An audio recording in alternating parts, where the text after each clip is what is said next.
going back to the theme really of immersing yourself in what's fascinating to you is so critical for your own motivation and for the quality of what you're going to be able to do. And so it's always a trick of, you have big ideas and you have like I'm talking about some very big ideas here, but then you have to do research which is very specialized and very specific in order to get an empirical answer, right? It has to be focused. So the question is, how do you develop a program of research that fascinates you, it's relevant to a broader range of things? You know, what are the specific things that you can do that are really empirically doable, but that together help us understand bigger questions and can reach out to a broader audience than just the specialists who are following that research. See, that's what's hard. You know, people have wonderful ideas, but to do the focus study, but then some people just do focus studies and then they jump around with one focus study, but they don't add up because they don't have a thematic frame. So those are the challenges. And again, it goes back to making sure that you're true to yourself and not just trying to emulate what you think other people who are evaluating want to see. That's the big danger right now with all the strategic behavior. Be true to yourself and do what fascinates you. Become you're going to be the world's greatest expert on something. Make sure that the thing that you're going to be the expert on is truly fascinating, because it's going to be a huge investment for you to do.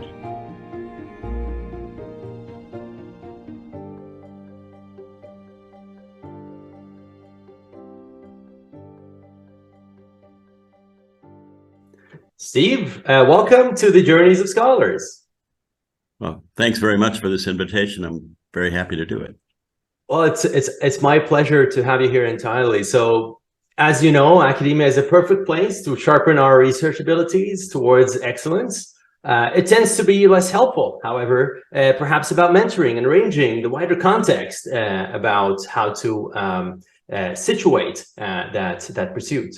So this conversation is going to be about your perspective about managing and arranging this wider context.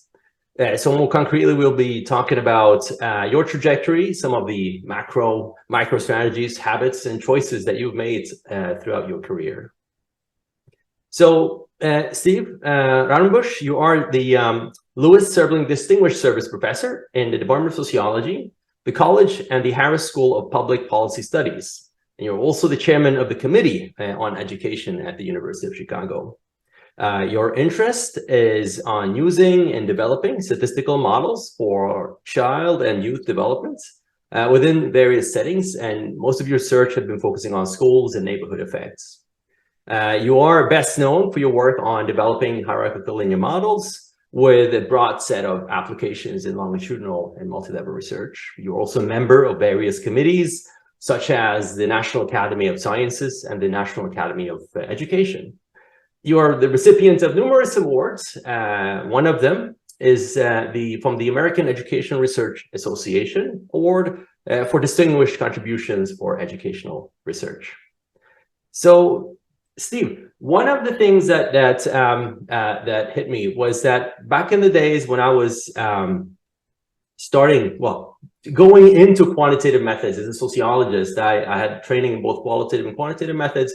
One of the most serious engagement, the first serious engagement I had with quantitative methods was to use hierarchical linear models. So that was, reading your book, Hierarchical Linear Models, that has been cited, by the way, that you've written with Anthony Reich as well. And so that last time I checked, it cited 32,000 times, I believe, which is a massive amount of citations for that book.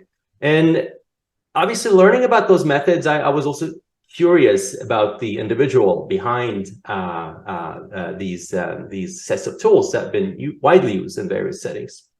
And it turned out, I was expecting a statistician, but it turned out that you have a background in the social sciences, more precisely social studies, social policy, and a doctorate in education.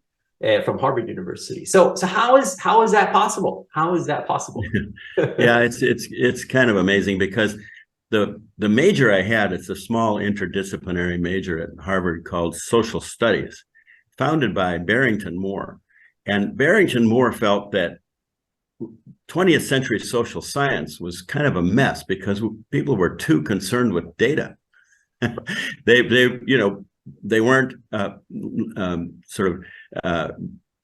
living up to the standards of the great 19th century thinkers, Weber, Marx, Durkheim. And he wanted to have people think more deeply and theoretically and not get too much involved with data. So it is and as a result, my undergraduate career was not very mathematical at all. It was all about social sciences. In high school, I loved math, but I just completely dropped it. It was an exciting time, the civil rights movement, a lot of things were going on. And so it's kind of a long story how I got to be really interested in statistics. Because a lot of things happened after I graduated. I was drafted. I was in the Army for 2 years. Right. I saw that. And I did a lot of other things. I don't know how much we want to talk about it. I wanted to be a teacher. And I didn't actually go to back to graduate school until I was 33. That's really a fantastic story. Yeah, that's when I started. And I wasn't able to get a teaching job after I got out of the Army. I had a bunch of other jobs, but I did land a job at MIT on a teacher training program. And the program was based on teacher expectancy effects. So, the godfather of that was Robert Rosenthal. Yeah. The self-fulfilling prophecy. The idea was that teachers vary in their expectations for the success and growth of their students, and they transmit these expectations, often unwittingly, in ways that could become a self-fulfilling prophecy. So in other words, if I have high expectations for a student, I'm going to give that student certain kinds of encouragement, sustain the interactions, encourage, and send a message that you have a great deal of potential, but I might, for another person, sort of not call on that person or just have very short interactions or kind of stay away from. And the hypothesis was that these expectations would then take form, in terms of the actual skills of the students. And in a very famous experiment, there was a randomized trial showing that at the end of the year, people who had been labeled as students who are on the verge of making dramatic intellectual growth had gained more in IQ, about close to half a standard deviation. And so this is it was a bombshell in 1968 when he published this. Very controversial, but it was a powerful way of thinking about teaching and learning. So this teacher training program was based on this teacher expectancy theory. And we observed classrooms, we collected data, we gave feedback to teachers. Teachers learned how to observe each other's classrooms and try to make things better. So I'm over at MIT doing this stuff, and I'm running seminars, and I'm 30 years old, and this is back. And I have a BA, right? Okay. This is 90s, 80s, or what are we talking? This is 75 through 80. Oh, okay. And suddenly realizing if I don't get an advanced degree, I'm out of here. Like I'm not going to be able to keep, I'm not going to have any upward mobility in this role because I'm actually doing some teaching at MIT, students in education. So I'm going to go and get a master's degree, and I got accepted at Harvard in a master's degree program. And went over there. Lo and behold, I discovered that this whole research on teacher expectancy, which I thought was just the God's truth, was incredibly controversial in social science. There were there was a book. Janet Ellishoff and Richard Snow, a very famous educational psychologist, wrote a book criticizing the analysis and criticizing the study. The refutations of that were written by Robert Rosenthal and Donald Rubin. Oh, okay. Donald Rubin was a grad student at Harvard at the time. And so there was a back and forth, and I thought, this is pretty amazing. This controversy, which I didn't even know existed, ultimately looks like it's going to be resolved through methodological battling through, arguing about methodology and what we can believe. So I said, I'm going to try to get to the bottom of this. And so what I did was I assembled every experiment I could find, actually 19 experiments on teacher expectancy and pupil IQ. And all in the US. Yes, yeah. They were all in the US at the time.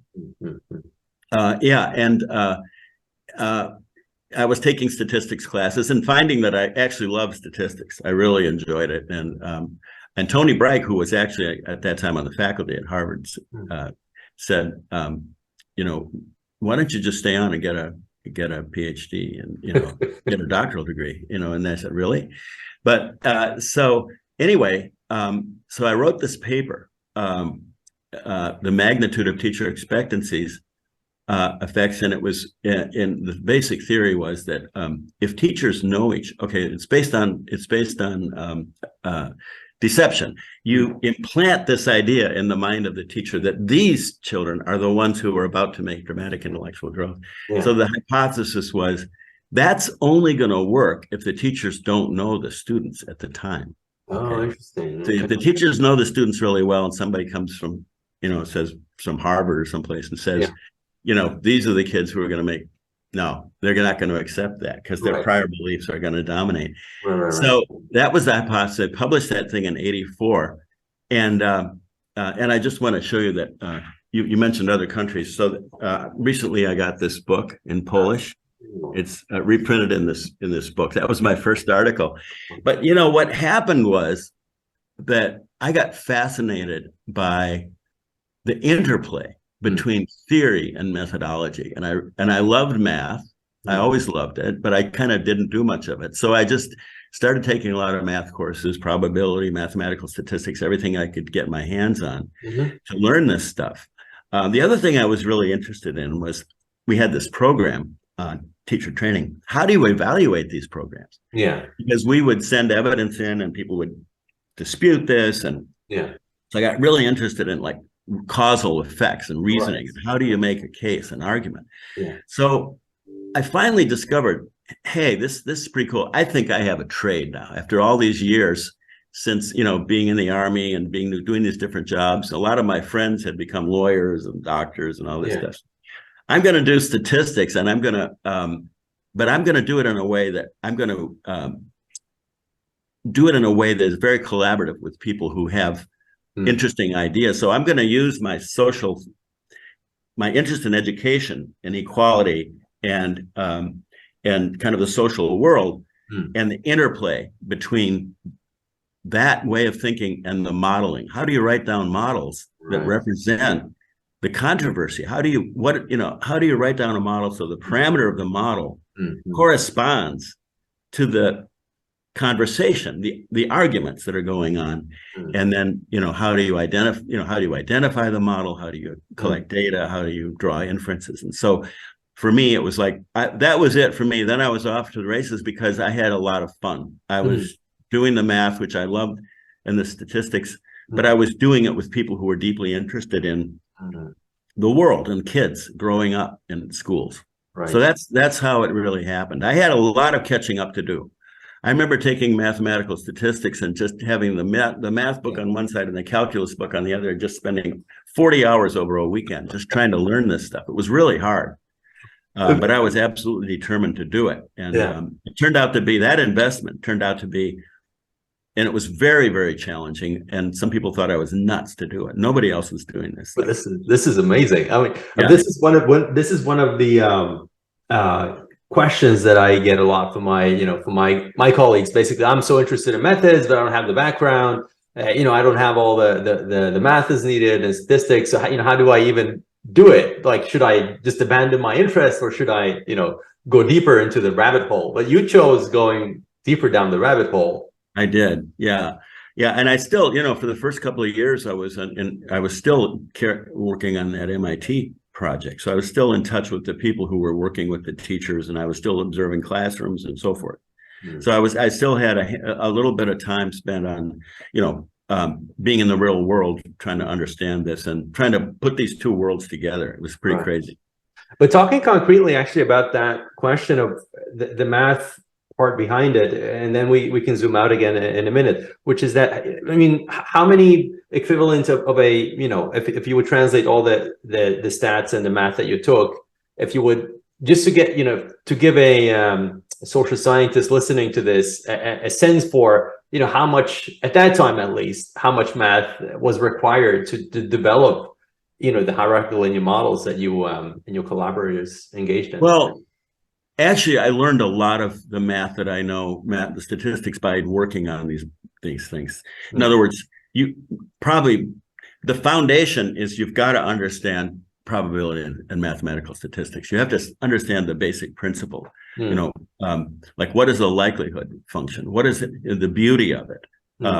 You know, the idea, you know, of all the possible values of a parameter, which one it has the, you know, is most consistent with the sample of data that we can collect. And then out of that comes this incredible machine. It's fantastic. It's beautiful. Bayesian, you got to have the idea of a prior. You have to understand that, well, we have these parameters, but we have prior beliefs, right? And then we're going to have a posterior. So you have this kind of, you've got to understand these densities and how the integration works and so forth. You got to understand that basic stuff, because I just say, teaching statistics for so many years, a lot of people think that statistics is a long list of techniques, right? Structural equation models, analysis of variance, regression, generalized linear model, you know, on and on and on, factor analysis. But if you understand the basic core ideas, and I don't think it takes a long time to learn that if you work really hard at it, you can learn this in about a year, maybe two. If you understand the core ideas, what you realize is that those techniques they're generated when you have these core principles applied to an incredibly wide range of conditions. You generate many techniques. So if you think that just learning that statistics as learning the techniques, you're kind of chasing your tail, because people are just constantly coming up with new technique. The trick is to have some subject matter understanding the core logic of statistics. Then you can see, and you can then work backwards, and you can ask, well, how do I plot? Here's a new phenomenon. How am I going to apply this? You know, how am I going to be creative? I want to go beyond just, you know, using the software on the shelf. Because a new experiment or a survey, whatever, it's going to generate challenges that aren't necessarily, you're going to approximate it by, you know, going to a stat package and pressing some buttons, but to really solve it, you might need to be innovative. Yeah. So what I'm hearing you say, Steve, is that, you know, we don't want just a long list of methods and get to, you know, basically learn them by hardcore principles, just do it. Like, basically you want to unpack it to go down to the first principles of what was generating these models in the first place. What's the mechanism behind being able to generate models to begin with, right? And that's a little bit what you say is probably, at least in my experience in the social sciences, at least, generally speaking, there are exceptions, obviously, where you don't get to unpack the models, and hence you are sort of chained to a package, a software, or whatever. You can't really program it yourself, and so that's exactly. That's right. And then what happens is, you know, when you take that off the shelf, you're taking off the shelf all of the assumptions that go with it. But a lot of times people don't know what those assumptions are. Yeah. So, you know. Yeah, exactly. So, and your capacity to be innovative is very limited. And as a critical reviewer, I might say this too. You ask questions a little differently. We started a new committee here, a university-wide committee on quantitative social science that has this kind of view that, you know, there's phenomenon out there, there are questions, and then there's a model. A theoretical model. It doesn't have anything to do with data. It's a model. And the first question is, do the parameters of that model truly correspond with the theoretical framing of the problem? Right. I talk a little bit more about how that works with hierarchical linear models, but that's the first question. And then the second question is, I'm going to collect some data, and I'm going to have a data model. I'm going to have a model for the data. Okay. And under what assumptions do the data model, when I estimate the model, do the parameters identify the theoretical model? And by identify, what I mean is, and this is not just coming from me, this is, a whole branch of statistics, is if we had an infinite size sample, would we get the right answer? Yeah, exactly. That's identification. And then there's the statistical question. Okay, we're going to have uncertainty. So we're going to have a model for the uncertainty, because we're not going to have we're not going to have an infinite sample. So we're going to have a finite sample, and we're going to try to make a claim, maybe perhaps generalizing to this population. Yeah. And so we got to think about this, the questions of uncertainty, and then statistics comes in there. And so if you think that way, when you read an article, you're going to look at an article in different ways. Do the words in the text, this is the substantive theory, right? This is the social side of, do the words in the text correspond to the parameters in the model, or the other way around?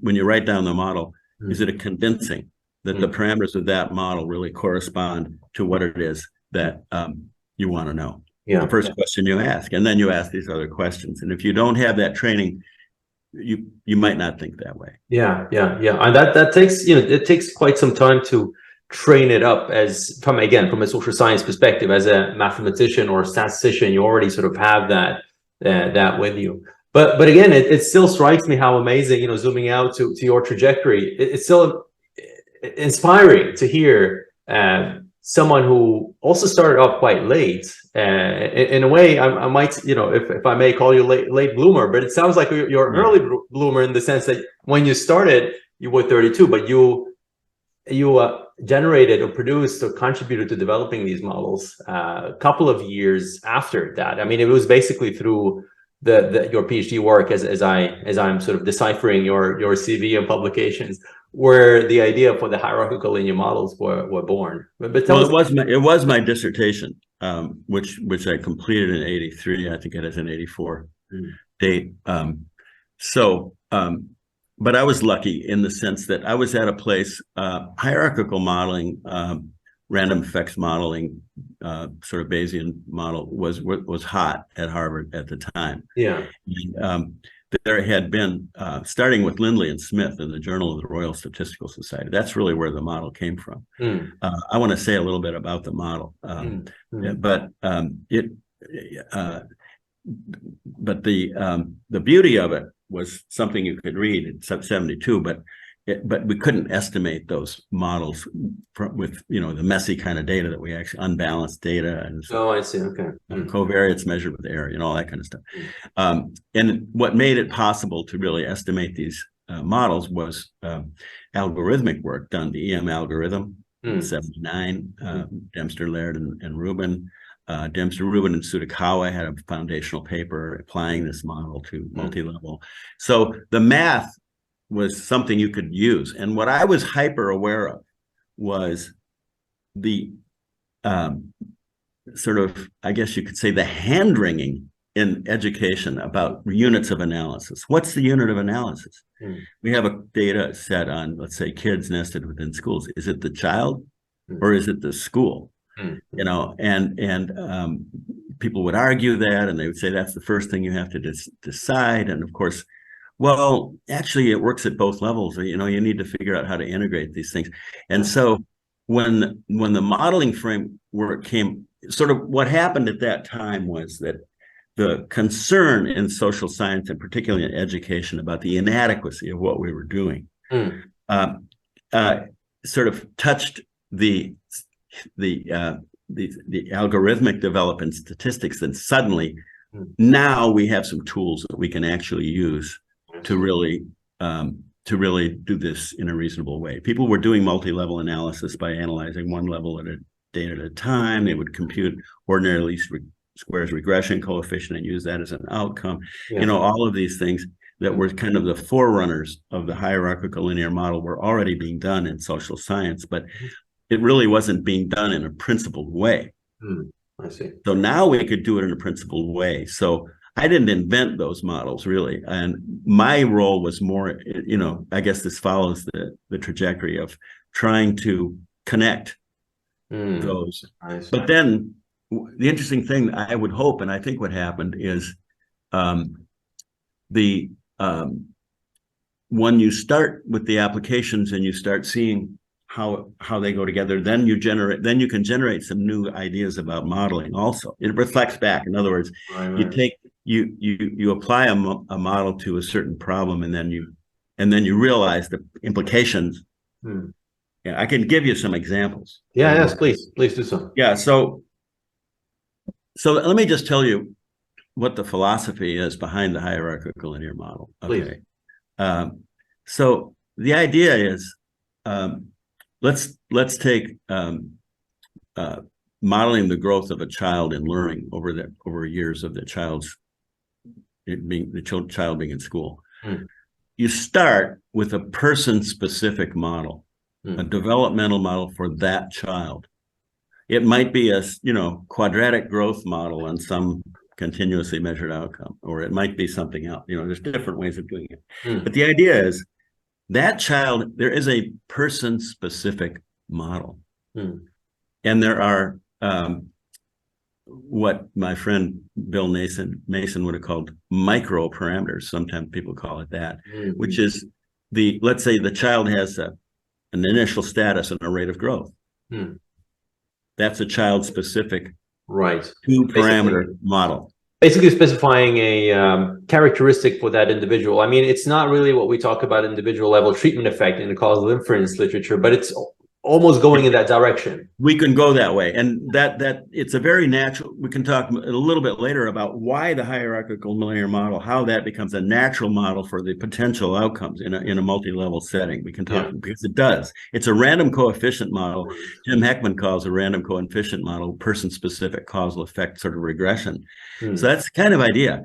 So what the focus then is on the science of the development of the child, and then the parameters of that model have to work for that child, and the specification has to be applicable to all the other children. The parameters are different, though. You see, every child could have a different initial status, a different rate of growth. And a very famous paper by Laird and Ware in 1982 was one of the important papers in this. So then you have these parameters, and then the idea is that what's the distribution of those parameters across a population of children? So now you've got a picture of a collection of growth trajectories, as being that, that's what we're really studying. And what are the characteristics? What's the average trajectory? What characteristics of kids predict those aspects of the trajectory? So by the way, this fits very well with the idea of measurement models and structural equation models. Very similar idea. So we're going to measure some attribute of a person, use a multiplicity of items, let's say, to measure some characteristic of that child. And so that's a measurement model, and we want to know, are we reflecting the uncertainty in the measurement correctly for each person? And then, but the latent variable that we're trying to measure then has a distribution across population of people. So it's a bottom-up view, okay? So we can now we can generalize this. We can say, well, now these kids are in schools. These kids are living in a school. So we can say, well, now each child has a growth trajectory. And by the way, we have to really probe that theoretically and also empirically. Is that specification really meaningful for that child? That's the key. Because if it isn't, you might as well, all the rest of it's going to be a mess. So now you've got this model. You think it's reasonable. It's a parsimonious growth model, let's say. And now there's a distribution of those growth trajectories within a school. So now a school is a collection of growth trajectories. Well, then how do we compare schools? I see. Okay. They vary in their average growth. They vary in heterogeneity of things. They, we talk about the black-white test score gap or the SAS gap, But then when we look at schools, we say, well, some schools have these gaps, big ones, and some schools don't. Whoa, that's interesting.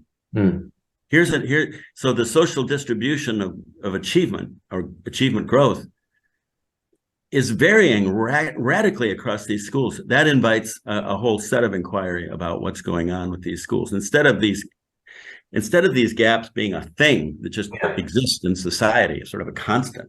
No, it's a random variable. That varies itself. It varies across those contexts.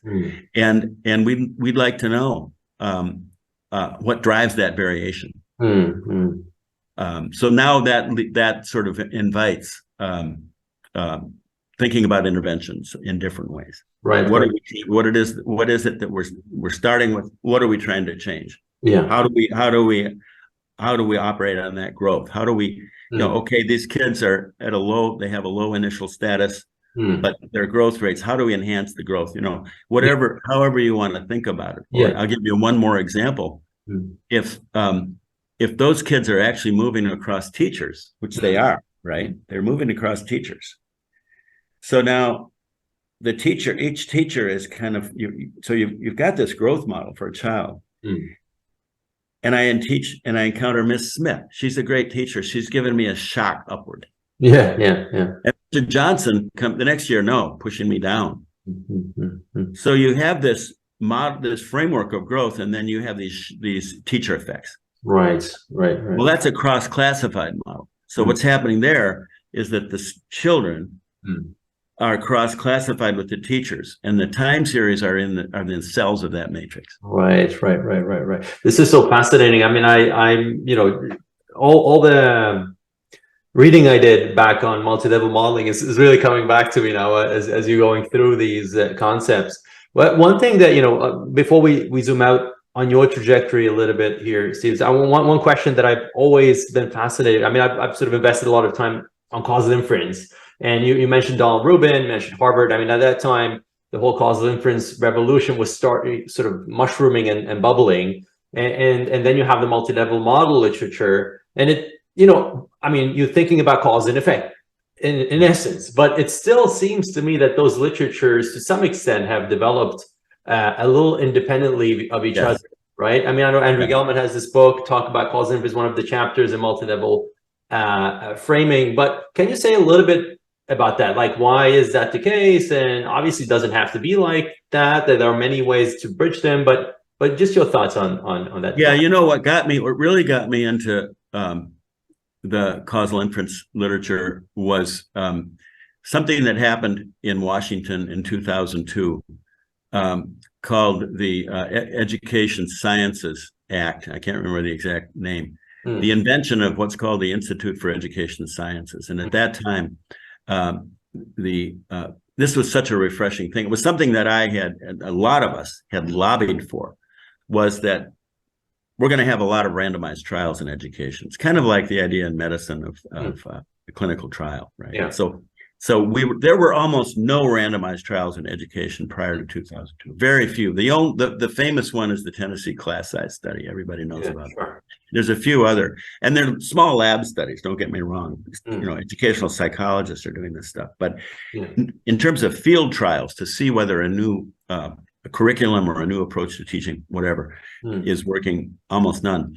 And but what happened in that context was that a lot of the interventions that were really interesting were whole school interventions. Yeah, exactly. Or whole classroom interventions. The entire classroom is going to have a new approach to teaching math. I'm very interested in math. We can talk about that later in terms of the life course of the child. So the experimental unit, the unit of randomization in the majority of these studies is not the individual, but a unit. Exactly. Yeah.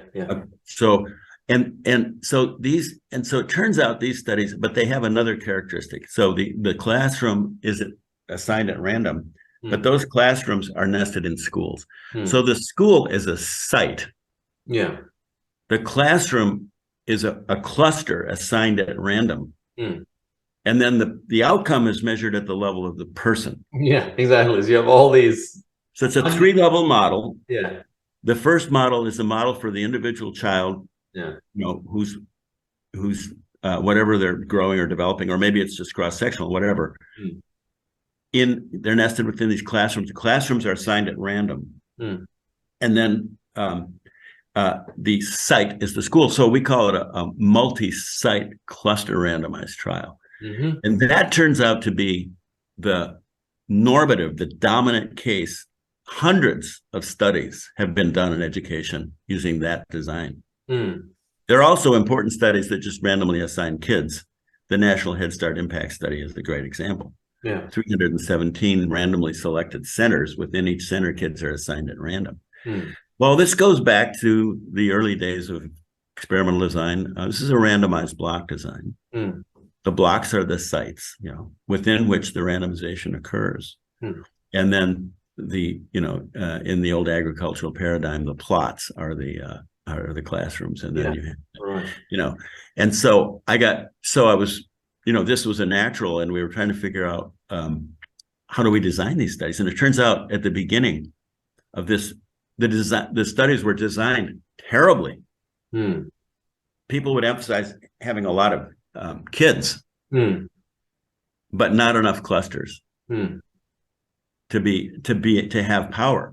In order to estimate the power, you have to write down the 3-level hierarchical model. Right. Because you got to have the components of variance at each level, and the multiple sample sizes. There's a sample size of every child. I was going to say that exactly. Right. There's 3 sample sizes. How many kids? How many clusters? And how many sites? Right. And then you have a model for, this is the part I'm most interested in, the heterogeneity of the impact across the sites, because every site generates its own treatment effect. It's like a nested potential outcomes in a way, right? It's like a hierarchical. It is. Which is that the child in a class, in a school, with each of these levels having their own potential confounding. I mean, if you're in an observational setting, in a randomized control trial, you might be, okay for identification, but not in terms of observational studies. And this is where I think, there has been quite little research, right? Where on the observational setting, where these things aren't randomized, and how to really think about that problem in a multi-level setting. So here's a great example. Non-compliance. We've written a lot of things about non-compliance, but the non-compliance in this case, typically, let's say you assign the teacher to be part of a new training program. The people who are deciding, whether they're going to participate are the teachers, but they're going to exert their effect on the children.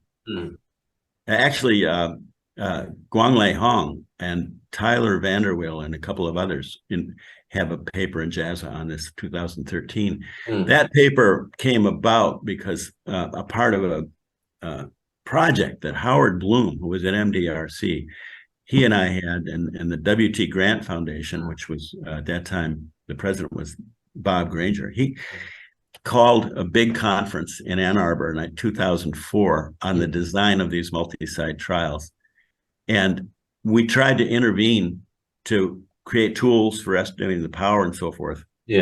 But we also then tried to foreground this idea that these things that you're talking about, these methods for observational data, if we're going to really apply it in something like education, they have to be embedded within some kind of a structure where you understand these different units of analysis, because the teacher might be the non-complier, but the child is going to be the recipient of that.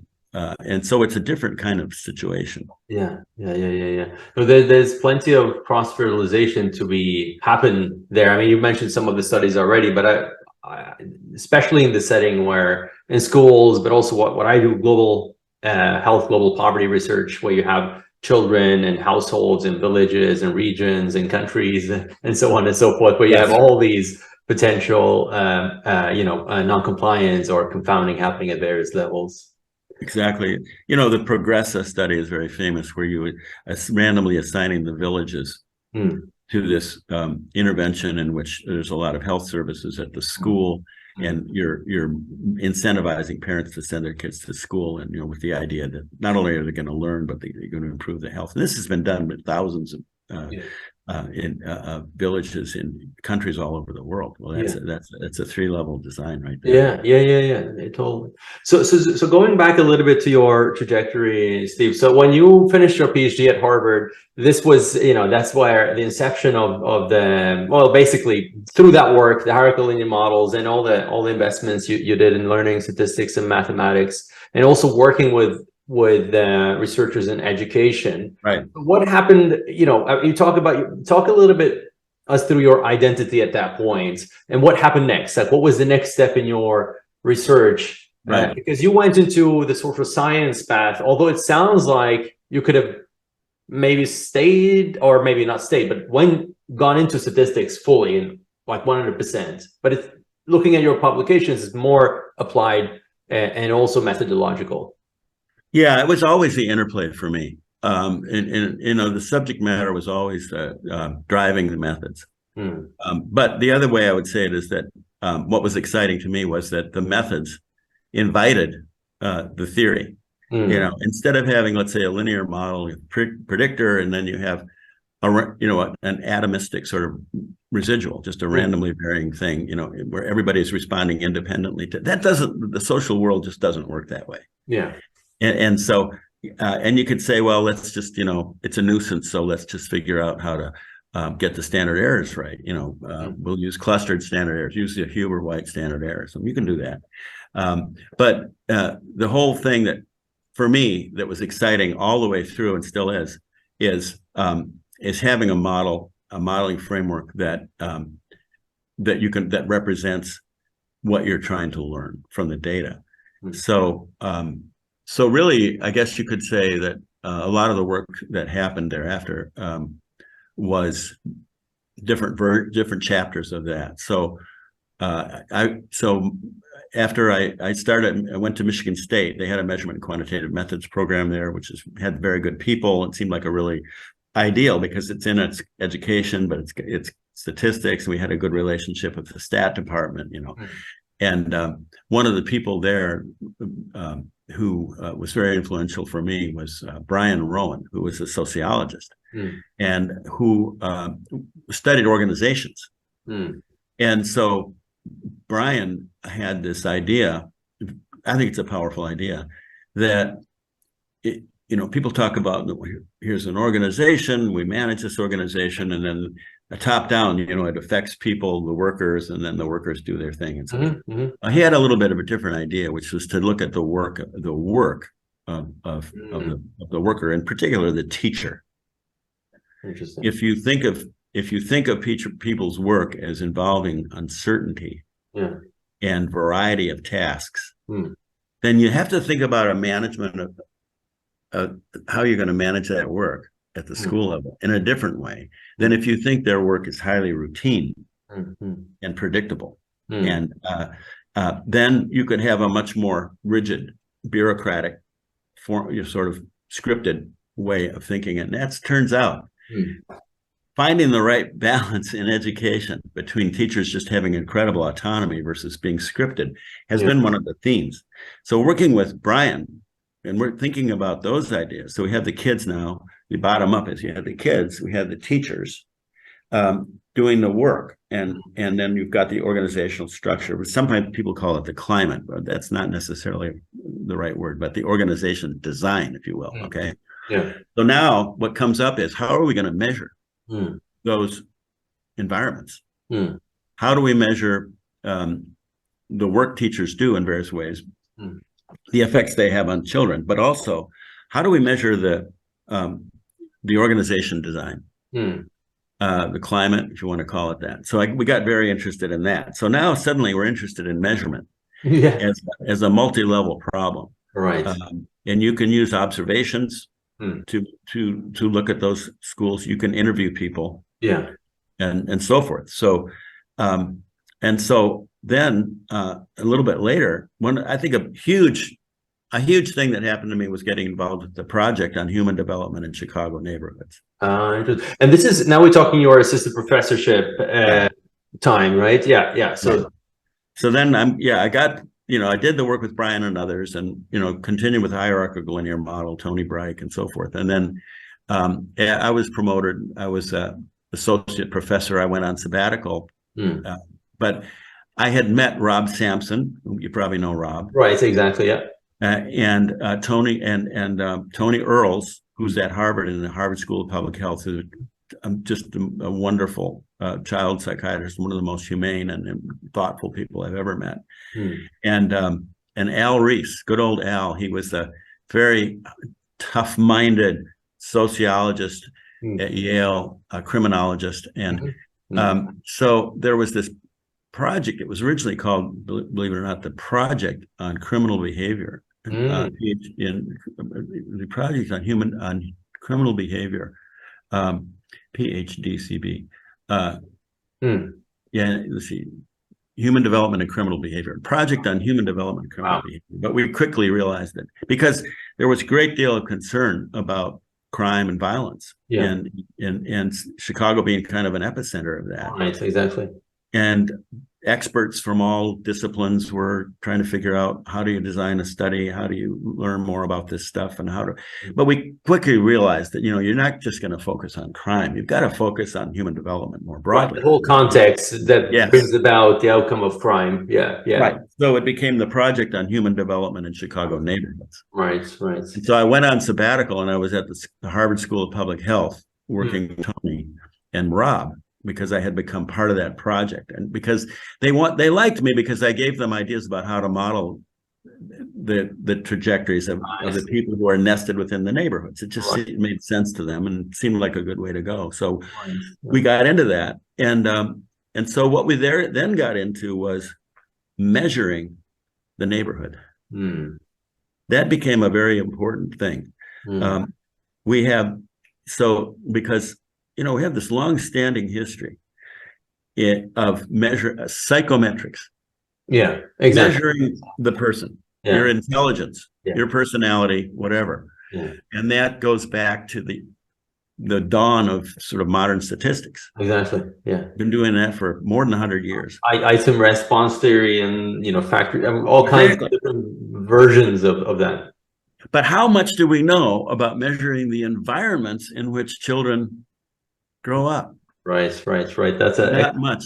So we invented this idea called ecometrics, the measurement of an ecological setting. And the idea that came about, Rob was schooled in the Chicago School of Sociology, and the idea that neighborhoods would vary in certain ways that would enable neighbors to manage and control or adapt their local conditions in order to maintain peace and security growing up.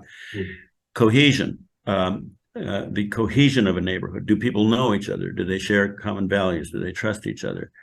And then what was called informal social control. Can you rely on your neighbor? So the term we came up with is called collective efficacy. So this has made Rob very, very famous. This is like, he's this whole line of work, the whole neighborhood research, and he's still doing it, and it's fantastic work. He's been a real path breaker in this. And the question at the time, Al Reese was a bit of a skeptic. He thought, we had a long history of measuring poverty, concentration, single parent households, and then characteristics of the person, impulsivity, intelligence, all these things. And he was very skeptical about the idea that you could measure an aspect of the social organization of the neighborhood, but he wanted to really do it. But the other thing Al had done earlier was he had done some work on what he called systematic social observation, using observational methods to characterize neighborhoods. Right. So we put those things together, and my role in that was, of course, I was always interested, and it was always a shared discussion about the ideas. Was, well, how do we write down the measurement model for this neighborhood, and how do you design this study? So we had these kids growing up in Chicago, and we created these 342 neighborhoods, and Rob played a key role in that, and then we designed this second study, which was of adult informants about their neighborhood. Okay. Wow, that's a lot of different studies simultaneously being synchronized. Yeah, because you needed an independent assessment of the neighborhood You don't want the same people who are, see, there's been a lot of studies where the people in the neighborhood are, you're measuring, let's say, their level of depression or something, and then you're asking them about the collective effort, or, about the conditions of their neighborhood. That's not a good way to go, because you've got errors of measurement on both sides of the equation, because, somebody who's depressed about their life is probably not going to say very good things about the neighborhood, right? Yeah, you get bias in who is actually also responding and how they respond. Right. So you need an independent sample of, it cost a lot of money. It was a very expensive study, but we had 6,000 kids growing up through the neighborhoods of Chicago. We had 8,000 adults who were our key informants, or our not key informants, let's just call them informants about the neighborhoods in which they lived. And we had to, you aggregate their response, and then you test the reliability and validity, not of their individual responses, but of their collective response. Yeah. Okay, so that's people basically you get like some kind of a measure, but then they get distribution around that measure. Basically, you get almost like an uncertainty quantification for free through the multi-level. Right. Yeah. Well, you do have multiple items that are part of the randomness. Each person is responding to the questions, but the key source of randomness, as you say, is the people. So so we learned, for example, how many people you have to sample in order to get a reliable measure of a neighborhood level variable. Given the uncertainty about the items, and then given the extent to which people disagree, that determines sort of the correlation, the ICC, if you want to call it, the intra-class correlation, which is a measure of how much agreement there is among the informants. And then now you can design the study to have an adequate number of, but not too many, because it costs a lot of money, right? Yeah. Have enough informants, and it's because of the two-level error structure, the item variability, and then the person variability, right? So it's a hierarchical model. Yeah. And you can use that. You can model the measurement errors, and you can actually adjust for those in the analysis. So that was key methodologically to the paper that was the big paper that really put this in the headlines, was the 97 paper in Science on collective efficacy in urban neighborhoods. Right, I was going to ask you about that one. That's one of the most read papers, probably in the history of social sciences. It looks like. Yeah, I have a colleague in China. She and I are doing a meta-analysis of something like 160 studies of this in countries all over the world. That's amazing. Literally, they all cite this paper. But Steve, so this is really fascinating, thinking about collaboration as a theme here. I mean, how do you, one thing is, because you were at that time at probably an associate professor. Was it in sociology or was it in education? I think maybe it was. No, I was in, I've been in a lot of different departments. I was in, it was a measurement and quantitative methods department within a department called counseling, education, psychology, and whatever, measurement or whatever it was. Right. So then you have more of it sounds like it's more of a collaborative culture, right? Where you're also expected by the culture of that discipline, which is interdisciplinary by nature, to actually collaborate. If you think about sociology, it's much more, it has both ends, right? Yeah, that's right. Solo authorship. Yeah, that's right. And so what's your thoughts about that? I mean, if you, like, thinking about your move forward in through the academic career ladder, it seems like you've been more in the collaborative camp. Well, the reason that we always want people to write stuff by themselves, we want to be able to evaluate what they do when they're not working with somebody else, right? I have enough of those sole authored papers, I guess, so that people know I can write. But the reality is, science, you're not going to get good science nowadays. I mean, in certain domains, maybe you have the solo scholar, or the beautiful, the sort of the novel ideas and so forth, theoretical and so forth. But most serious undertakings in science require a team. Yeah. And So yeah, you can get. I don't know if this is a digression, but the whole mantra. Each person has to do mixed methods. Yeah.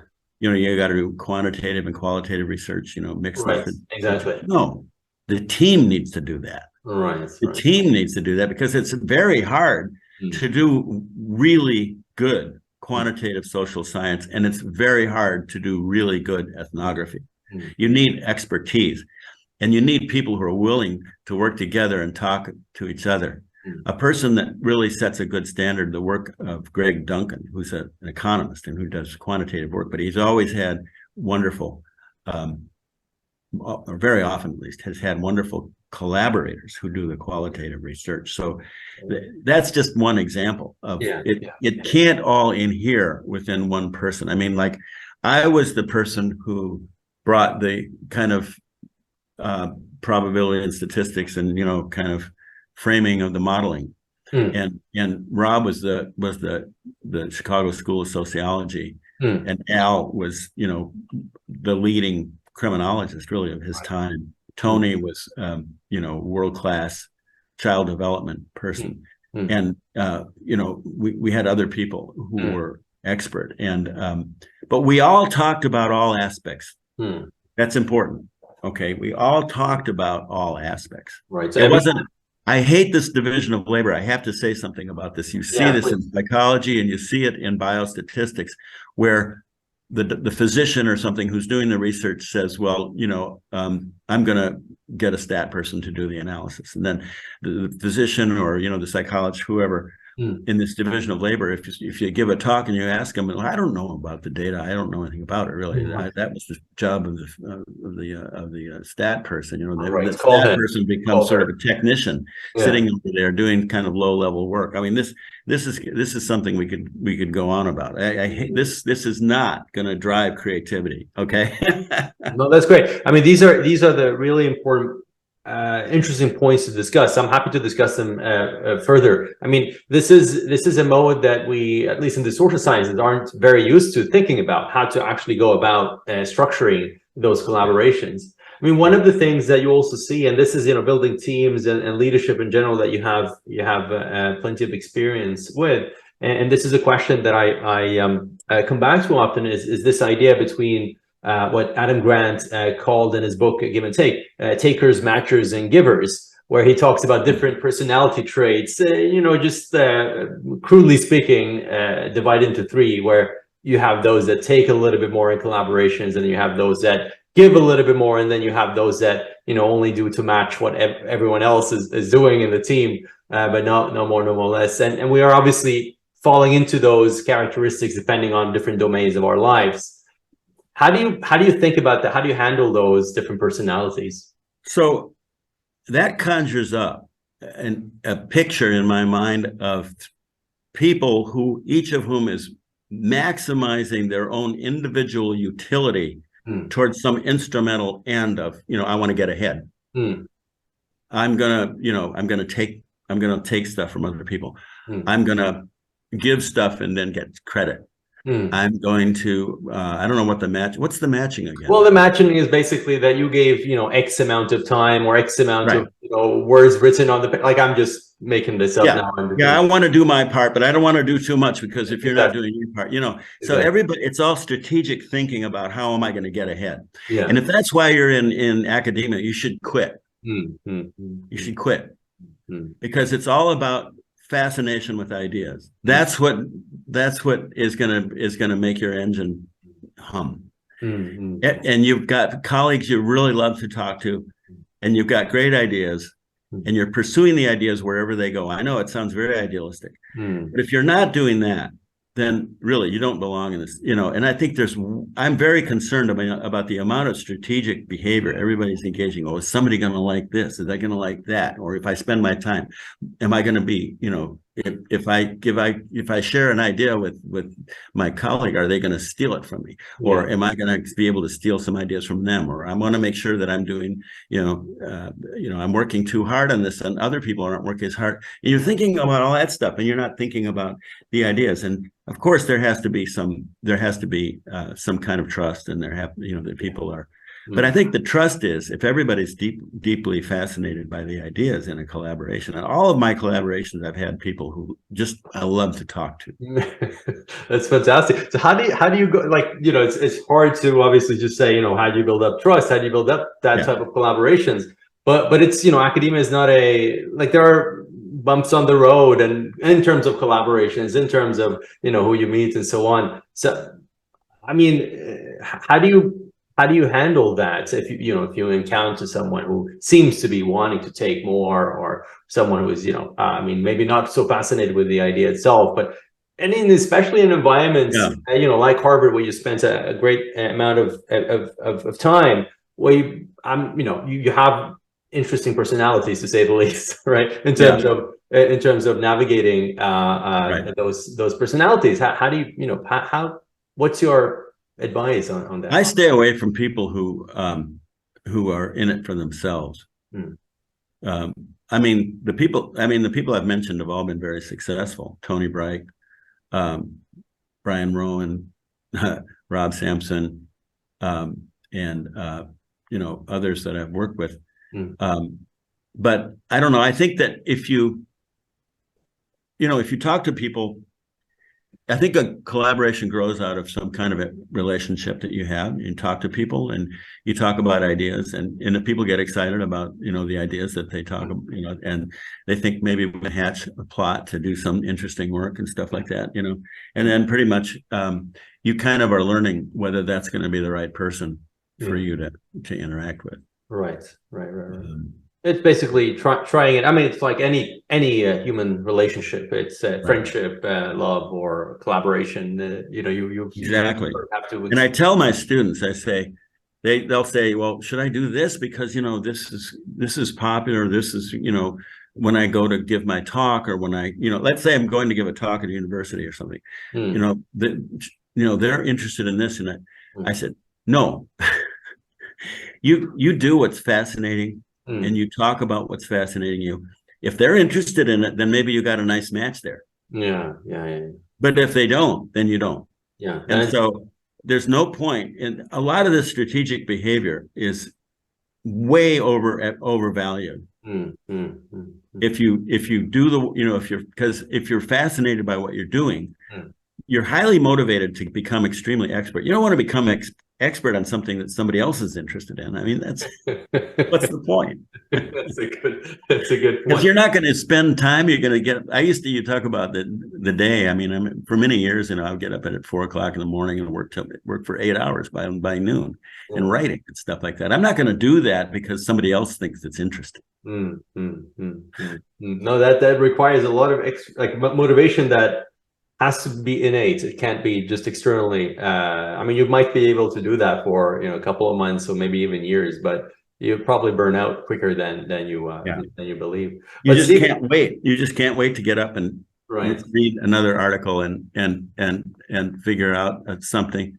That's, by the way, what makes the math fun too, is that you can actually come to something that actually works. You get a new program, and it works. It works. Those are really fun things. That's just kind of part of the trade. Yeah. But Steve, has it, what you were saying, your advice makes a lot of sense. Is this something that you've held throughout your career, or you think this is something that has changed throughout your career? So in the beginning, maybe, if we meet Steve 20, 30, 40 years back, was he maybe more strategic, or was it the same Steve that would give us the same answer? I think, you're always more concerned about other people's evaluations. We live with a lot of evaluative press, when we're getting started in our careers, and it gets a little bit tiresome, I must say. But I guess there were a few people who encouraged me to, one of them was my sister, who was actually a Renaissance, Greek and Renaissance literature scholar at the University of Chicago, actually, for many, many years before I ever came here. And she, we talked, and she would always emphasize doing what's fascinating in terms of scholarship, and that's what's going to create creative work. So I had enough people who reinforced my own inclination to want to do this. And I mean, I had coming in so late, also, I had such a I had such an appreciation of the opportunity to be a professor after all the things I had done, being in the Army, and I had some other jobs I didn't tell you about, working in a shipyard. I did different kinds of things. And, just when you got to pinch yourself. And when you hear people complain about being a professor or something, you have to just stop and ask, I mean, I've seen, there are people who, who don't make enough money, or people who go home from a job, without an arm because they had an industrial accident and stuff. So, we're very fortunate. And if we don't capitalize on what we really have, which is the opportunity to do what fascinates us, then we're missing the boat. Yeah. I think that's a critical piece. That is the more sort of cutthroat competition that you are in, the easier it is that you forget that point that you're making. And it's obviously a hard point to live by if you are being rejected for the 10th time for a position or whatnot. But it's something that but it's. I mean, would I even be able to get a job now? I had that one paper in a very good journal. The Journal of Educational Psychology was a very sole-authored paper, and it was a good paper. The one on teacher expectancy effects. When I started my job at Michigan State, I had that one article. And now I see people coming for jobs and stuff. They've already got 7 articles. Right, exactly. They're graduate students and people. So the graduate students are very strategic, trying to do all this stuff. I'm just worried about. But see, one of the things I like about this university is we read, and so we don't just count. That's great. So if you can tell whether something really is deep and understand if you read it. So one really deep article that really is thoughtful and really makes you think differently about the field is worth 20 articles that just are sort of. Don't get me wrong. I mean, it's fine to do, to do sort of small slices of the bologna and stuff like that. But you got to read this stuff, and I think the people who are just being completely strategic, unless they're absolutely brilliant, they don't necessarily look as good as the people who are really. You got to look for that. It's hard to find, So, Steve, thinking about if you would.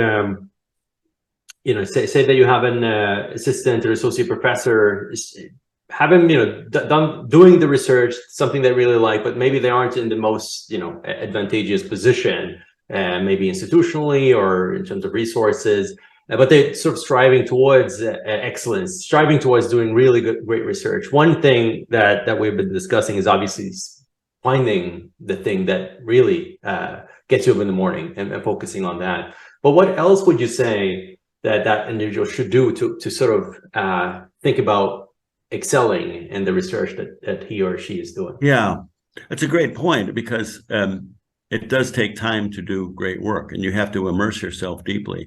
And so if you're overwhelmed with, 3 classes in each semester, and you've got, committee assignments and all kinds of other things that you have to do, that's going to be very, very difficult. So it's a sad thing that some institutions really don't have the resources, or they don't have the inclination to give people the support they need. So, I mean, I have to say, Michigan State was a great place in that regard. A lot of support for research. At the School of Education was really, the College of Education was a very ambitious place, under the leadership of a person named Judith Lanier, who was really trying to foster first-rate scholarship and providing the support, and a lot of great people came out of that time in that place. So, of course, if you can get a fellowship, there's very in education and sociology, but education is good, by the way. Education has a lot of money because it's a profession. A lot of people are connected. So there's fellowships and stuff that you can get that can release you from your teaching. And people need to tell their superiors what they need to be successful. And that's not easy, because we are so inclined as untenured assistant professor to just want to do what other people want us to do. Yeah, exactly. But that is really important. So here's one thing I want to say to the assistant professors out there. people will be asking you to do things, and multiple people, and you might want to please them by saying yes to all the people who are asking you. The thing that's interesting is that the people who are asking you don't realize that all these other people are also asking you. Right? So here you're saying yes, and you want to please all these people, but then you're not doing your research, and now you're really shooting yourself in the foot. Right. So you have to be you have to develop a line of reasoning and practice, rehearsing, saying, I've been asked to do several things that are really important, and I've agreed to do those things, and this would be one more thing. And I'm really trying to get my research off the ground and get it going and really sustain it. And people are going to understand that, and they're going to back off. So you have to learn how to put forward your own, just in a very friendly way, because actually people at your institution want you to succeed. The person who wants you to be on this committee or do this thing or that thing or the other thing, they don't know that everybody else is asking you that. And they all want you to succeed. And collectively, they don't realize that if you say yes to each one of them individually, you won't succeed. Well, they don't want that. So you have to learn how to stand up for yourself. Yeah, it seems to me that that's probably the single most important thing that if you're investing in your own sort of intellectual development, is that besides finding what you want to do, and that can take a lot of time, just knowing what's worth your time and enticing your interest. And secondly, is able to create that space, headspace to think deeply. And so, Steve, how have you done in terms of creating that deep working bubble? Because you can't just work an hour. I mean, on a math problem, I can spend a week on one problem. No, it's sort of conquering me, but I'm not giving up. It's about how do you create that? Have you created it now, but also throughout your career? And what happens is actually when you get so there was a survey at Michigan when I was at Michigan. I went for Michigan State. I went to Michigan before Chicago. And there was a survey, interestingly, that people, after they get tenure and they get promoted, the higher their rank, the harder they work. So it's not that people, at least, of course, Michigan is a very ambitious institution, but it's not that people are just working really hard and getting tenure and then just becoming lazy. It's not that way. And the reason, I think, is because there's more of a press to do more institutional things, national boards, reviewing, editing, being parts of professional organizations and running special interest groups or, whatever. There's a lot of press, or being on, maybe the National Academy of Sciences wants you to run a panel or be on a panel. It's hard to say no. And so there's a lot of things that you're being asked to do because you're getting known. Exactly. And so then now actually it intensifies it because you want to keep it going. And I've had that problem a lot. It's almost like a curse of excellence, right? That the better you become, the more the curse intensifies because the more demand on your time. Right. And I'm better at giving advice on that than I am at taking it, because I've done a lot of interesting things that the independent review panel for Title I in Washington. I could list a whole bunch of things I've done that were great, but collectively, I kind of wish I had not done some of those things. But I still, because if you want to keep your work going really well, then you have to just work harder. Right, exactly. And, right, more weekends, more evenings, less time with family. Yeah, you're working all weekend, and I'm still working a lot, really hard, and I guess. But also when you get older, you're not supposed to work harder and harder and harder the older you get. That's not the way it's supposed to be. Exactly. But this leads us, this question actually leads us naturally to the question of microstrategies, the theme of microstrategies, Steve. So we talked about work, we talked about structuring it. So walk us through a typical day, and this typical day can obviously will be looking quite differently, Steve today and maybe Steve, 30 years back in time. But just walk us through a little bit your, the way that you manage your time. So I'm chairing this committee on education, which is almost like a department. It's a lot of, it's not just a committee that Chicago has committees that are actually formal academic units, and they have faculty and so forth. So and we have students and everything else. So I'm doing that. So I have really two kinds of day, if you will, the way I've organized it. One is mostly on Mondays and Fridays, and often in the mornings, I'll really work hard on my research. And then on the other days, I'll come in early, be in the office, and just try to solve and do the things that have to be done that are not my own research, that are more civic responsibility, kind of, service, whatever you want to call it, administration. And there the key is to have the beautiful, thing is to have really great people to work with. So, and that's been on and off. Over many periods of my career, I've had fantastic people who have supported the work in the office.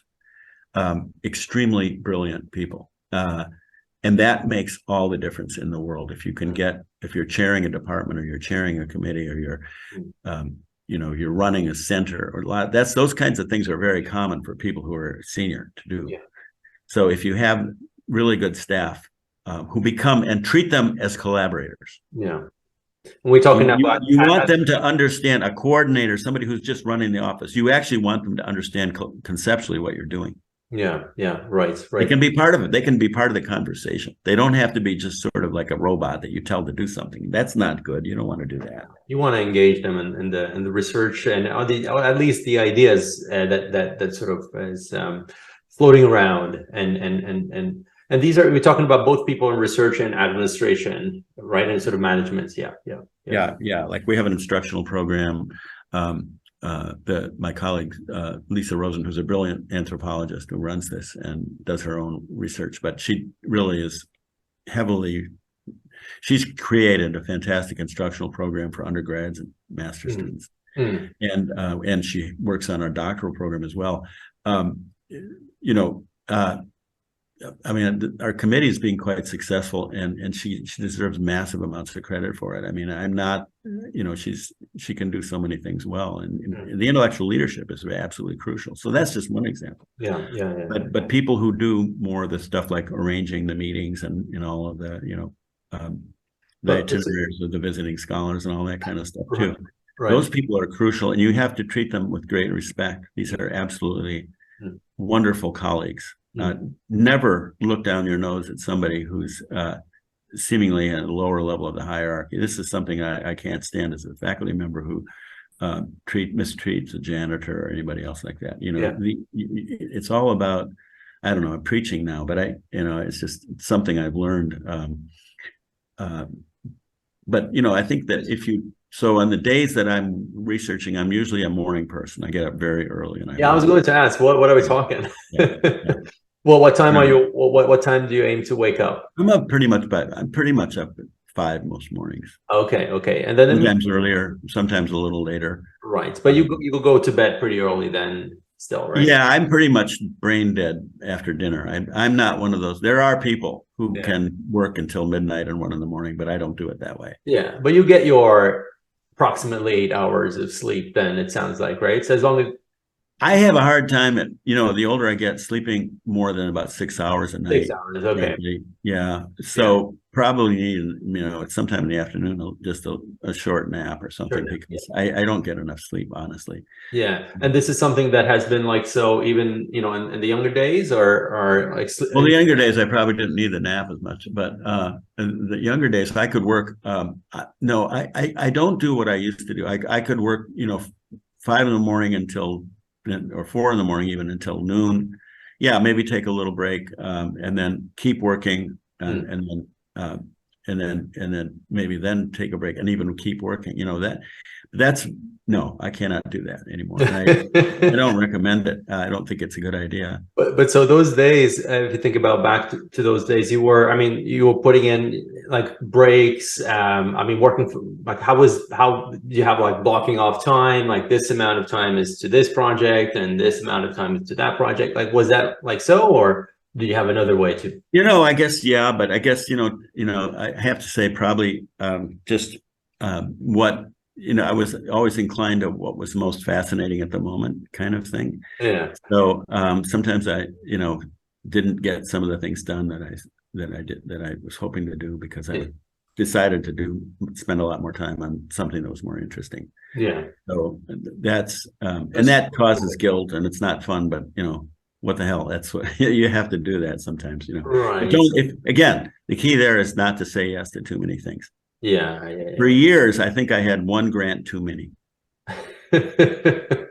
Right, that's a good way of putting it. But that's again like a curse of success. You just tend to get a little bit more than you ask for. I wanted to have a full-time assistant. I wanted to have a programmer that I could work with. For 35 years, I had Richard Congdon, who worked with him, and I wanted to have some student support. And so this kind of a lab, and you needed money to do it. Yeah. But that last grant that put you over the top was the one that you didn't really want to do. But because it's a random process, you can't really plan for when those accepted grants should be coming in. But that's interesting. And so your average day in terms of hours, you would putting something like, I guess, like it sounds like more than 8 hours. Then it's like we're talking maybe 10. Yeah, definitely. Yeah. But I will say, let me say about the alternating of the days where you do all the work at solo, and then you go in the next day and you do the stuff. It's kind of fun actually. Then you go in, and I'm lucky. I can just literally ride my bike to work. It's not very far. I live in Hyde Park, and so I just drive, and then I see all my colleagues, and on the day that you're doing the more service related or administrative stuff and so forth, or the committee work or whatever, going to the talks and stuff, you can just enjoy that because that you're going to have another day to do your work. You've got that time set aside. So there's a little variety, because I don't want to just sit there every single day doing the solo scholar thing. That's not a very good way to live. So there is something to be said for balance, for you. You do different things. You do different things, and that gives you variety and also an appetite to reignite. Exactly, refreshing. Then you come back, and then you have a different view. Sometimes, especially with statistics, if you have a hard problem and you just keep butting your head against the wall, sometimes you don't learn. You just get more and more frustrated. So if you go do something else, go fishing or go swimming or something, or go out to dinner with somebody or something, and you get them to say, "Oh, that's so easy. How could I not even seen that?" That's right. And so with statistics and math, and you have like the programming and the math, and then you have the writing. In terms of writing, I mean, that's a distinctly different skill. You can be a really good statistician or programmer, but not necessarily a good writer, vice versa. So how do you but you seem to really have sort of crystallized both of those skills that are hard acquired skills. So what's your thought about how did that happen? Well, I was a good writer before I was even interested in statistics. I knew how to write from my education for the social studies. Remember, I mentioned the social studies major, which was not about. It was all theoretical. It was reading and critiquing and stuff and theorizing. It wasn't really about data. So maybe that wasn't what I didn't take as much math as I wish I would have and stuff. But maybe that wasn't such a waste of time because I was learning how to write. Right, that's a good point. Actually, that's a good point. And so, because writing, after all, is one of in the end, if you have the brilliant, if it's a mathematical idea, sure, it might be a small population of individuals that can enjoy it. But if you can write, you can really reach out for it. Absolutely. Yeah, we need to work a lot. We need to work very hard with our students on writing. Particularly sociology has a lot of jargon. It's got a lot of stuff that is very putting off, limiting your audience and stuff. And there's not too much. I mean, almost anything you do can be framed in a way that ordinary people can understand. Now, they might, once you get into the details of some of these things, they wouldn't understand it. But anything you write, almost anybody should be able to pick up the paper and read the abstract and read. I don't know. I know that a lot of the abstracts in statistics can't be read by non-specialists, but most of the things that I would try to write, I would hope that a broad range of people would understand what I'm trying to accomplish and what I think I'm learning in general, even if they don't understand the inner workings of it. Right. And so what's your best tip for writing, how to enhance your writing, if you would, think about this also as a long-term process. In a way, writing is like mathematics, nothing you just pick up overnight. You work with it, Right. especially for people, like me, that doesn't have English as my first language, my mother tongue. Like how do you build that? Yeah, but by the way, your elocution in English is flawless. It's amazing. Thank you. Um, um, well, I think if there's somebody that you can work with who can critique and read your work, who's not too close, who's a little bit maybe a little beyond an arm's length, who can read it and try to understand it, and who's willing to actually be very sharp in saying about what they don't understand and they're not getting the argument. What is the argument?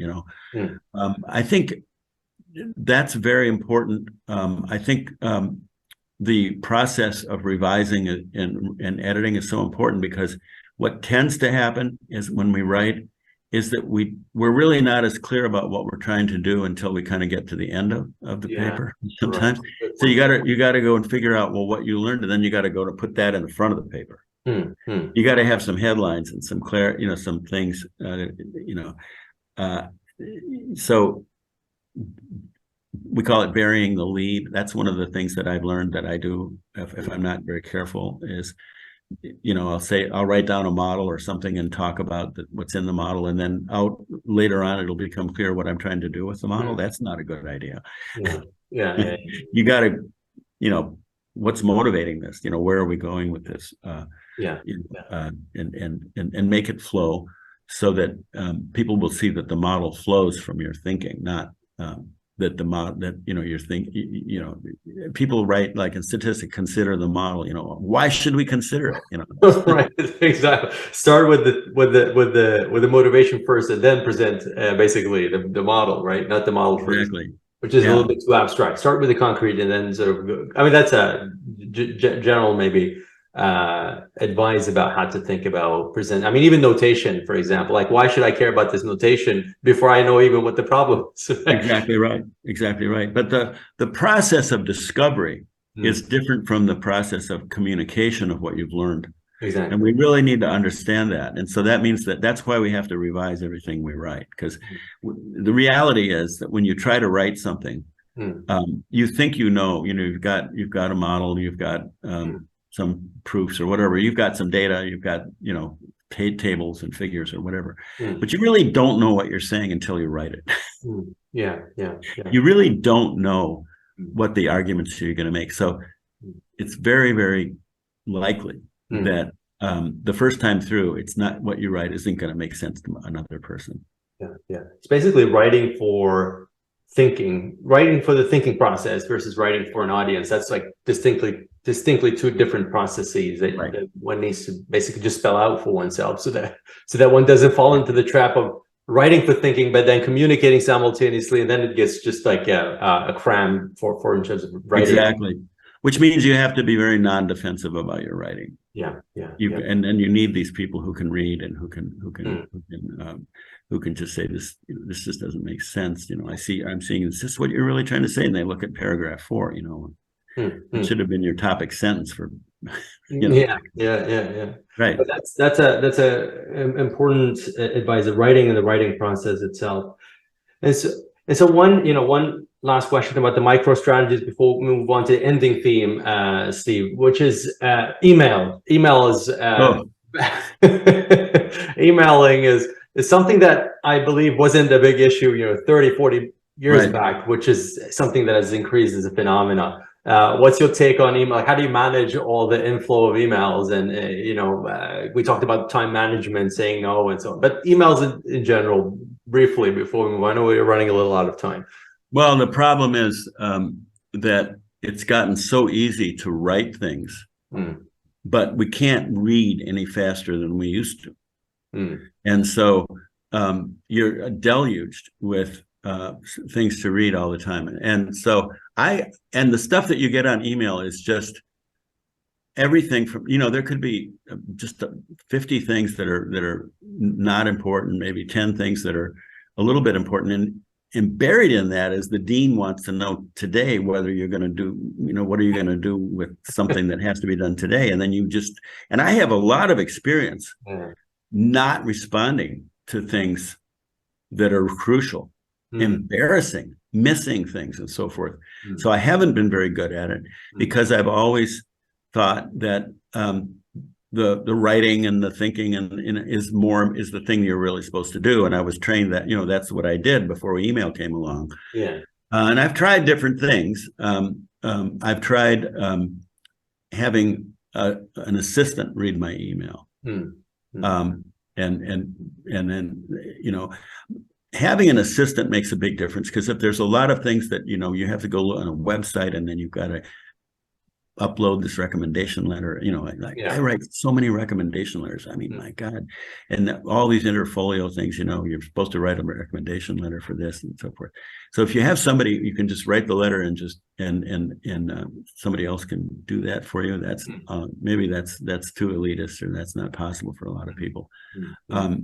But I think the other thing is, I would say, don't use that beautiful early morning. If you're an early morning person like me, and your creative thinking comes in the morning, and you really have your ideas, and you can really make the ideas flow, and you can get in deeply, and don't waste that time on email.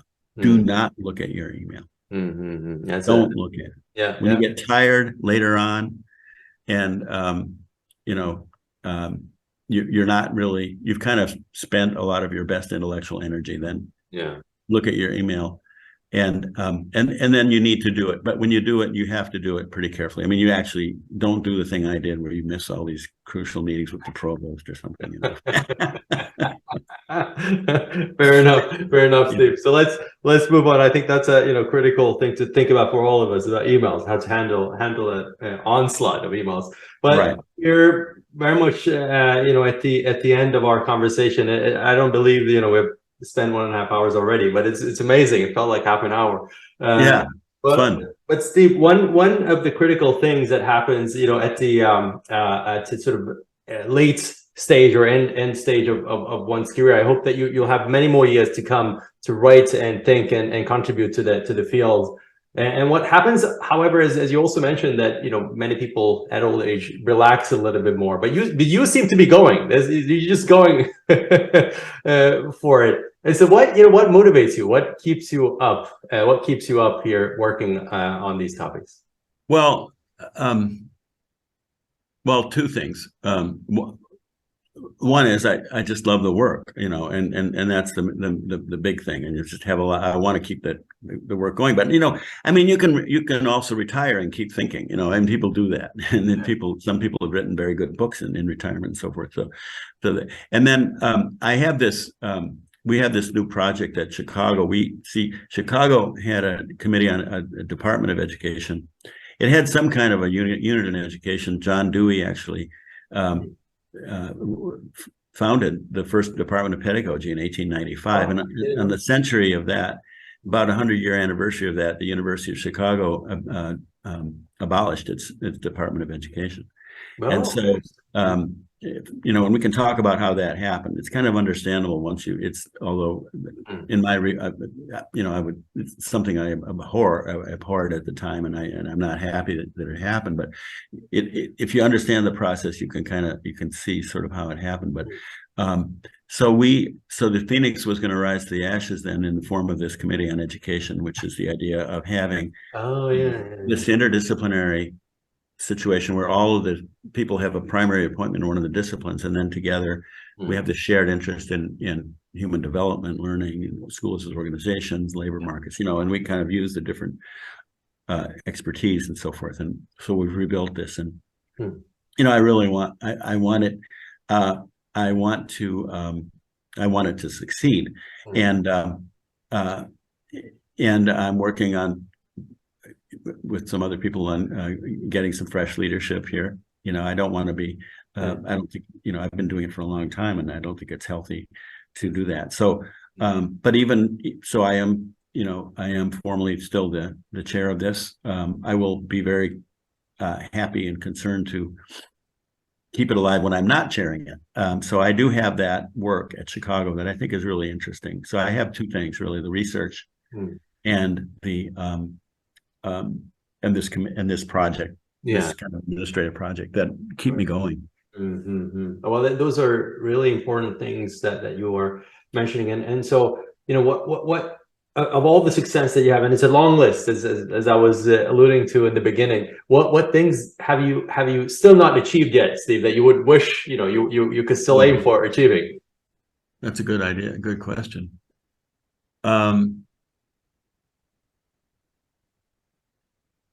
Well, wow. Okay, so one thing I've gotten really interested in is math, the learning of math over the life course of child and adolescence. And I think it has a lot to do with social stratification. That skills you learn and courses you take are very predictive of where you're going to end up in life. If you want to understand inequality in society, inequality of access to a success in education is the single crucial fact. I mean, this has been shown over and over again. There are other things that are important, but there's nothing more important. If you're a parent and you want to transmit your status to your kid, then make sure they get a good education. Every upper class parent knows that, and they know how to do it. A lot of people don't have the wherewithal to make that happen. So we want to have equality, and math turns out to be I'd say math carries the water, is the water carrier for the social stratification system. Interesting. Nothing is more clearly indicative of where you are in educational stratification than your math trajectory. If you're a college counselor, you're immediately going to look at what the math courses were. That's the essence of the college preparation, because it's hard to know. You took history, you took English, but you took calculus, and you did well. So I would like to, my dream is to have kind of an optimal regime of how we use instructional time, class composition, and content at different stages, given kids are really heterogeneous in skill. And how do we enable more and more kids of different backgrounds to be successful in math? So I would love to, that hasn't happened yet. We've got a couple of great articles on it. I can maybe tout, since I'm on. We have 2 recent articles in the Proceeding of the National Academy of Science, one on early childhood, one on high school, that are parts of this. But this project needs more work, and I think I'm very, very excited about it. And of course, not to, it goes without saying that all of the methodological issues in this are fascinating. And, I mean, there are causal inference questions. There's a dynamic kind of work where, there's let's call it, let's see, what's the word for it? These adaptive regimes, causal regimes. Dynamic regimes, dynamic regimes of Susan Murphy. She's really, Susan Murphy is a gem. She's really, we were at Michigan together for years. She's at Harvard now. I don't know if you know her.